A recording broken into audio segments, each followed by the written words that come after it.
नमस्कार मंडळी, मी ललिता आणि माझ्या यूट्यूब चॅनलमध्ये तुम्हा सर्वांचं खूप खूप स्वागत आहे। आज आमच्यासोबत असं घडलं, मी एक तुम्हाला थोडक्यात सांगते की काय झालं होतं। तर आता रात्रीचे वाजले आहेत 11 आणि काय झालं, माझी बहिणीची मुलगी ही तिची तब्येत बरी नाही आहे, काही सिरियस प्रॉब्लेम पण आहेत, ते हे मी तुम्हाला माझ्या पूर्ण व्हिडिओमध्ये नक्कीच सांगेल। आणि माझ्या बहिणीची मुलगी ॲडमिट आहे भारती हॉस्पिटलमध्ये। तर रात्रीचे 11 वाजले होते आणि आत्ताच मला थोड्या वेळापूर्वी फोन आला। मी जेवण करणारच होते, जेवण करायला घेतलंच होतं, मी काही कामामुळे होते, तर कामामध्ये असताना तिचे मिस कॉल येऊन गेले। मग मी म्हटलं हॉस्पिटलमध्ये आहे, काहीतरी महत्त्वाचंच काम असेल म्हणून मी फोन केला परत। तर ती मला म्हणाली की आत्ता डॉक्टरांनी मेडिसिन लिहून दिलेत, 11 वाजता रात्री मेडिसिन लिहून दिलेत आणि ते आणायला सांगितलंय त्यांना।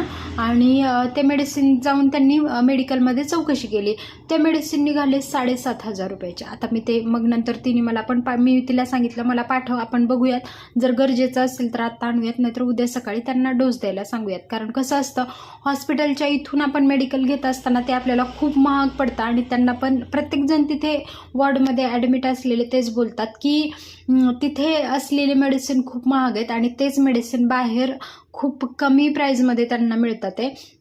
मग ते बोलले की जर अर्जंट नसेल तर आम्ही ते उद्या आणतो आणि उद्या मेडिसिन आम्ही घेतो। तर मी पण तिला तेच सांगायला लावलं आणि मी आत्ता ऑनलाईनच सर्च करून बघितलं, तर तेच मेडिसिन कसे 5 टॅबलेट आहेत एक आणि मग 2 इंजेक्शन आहेत। तर ते इंजेक्शन दोन्ही मिळून 700 असे जास्त जरी धरले तरी पकडले तरी आपण 1,500 रुपयाचे इंजेक्शन पकडूयात आणि टॅबलेट ज्या आहेत त्या 2,000 रुपयेपर्यंत वगैरे टॅबलेट आहेत, म्हणजे 5 टॅबलेट सांगितलेल्या तिला, प्लेटलेट्स वगैरे तिचं काही ब्लडचे रिलेटेड काही त्या टॅबलेट आहेत, तर त्या टॅबलेट 2,000, म्हणजे असं जास्त करून एक 3-4 हजार रुपयेपर्यंत जरी घेतलं तरी आपण म्हणू शकतो की बरोबर आहे। पण त्यांनी मेडिसिनचे डायरेक्ट प्राईस सांगितलं 7,500 रुपये। आता मला सांगा, म्हणजे अशा प्रकारे हॉस्पिटलमध्ये जर गरीब काही आपण एखाद्याची परिस्थिती नसते आणि हॉस्पिटल्सवाले असं अशा प्रकारे काही देतात आणि म्हणतात की नाही। आणि मी तिला विचारलं, तू विचार डॉक्टरांना की एवढ्या उशिरा आम्हाला का सांगितलं, आणि आता बाहेरचे पण मेडिकल बंद झालेले असते, बाहेर पण जाऊन कोणी आणू शकत नाही।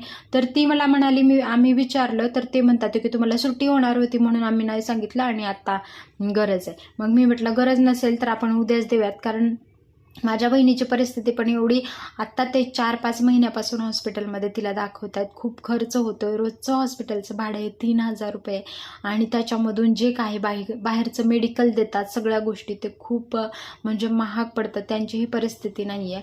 तर अजून काय काय होईल हे मी तुम्हाला माझ्या नक्की व्हिडिओमध्ये सांगते, पूर्ण व्हिडिओमध्ये।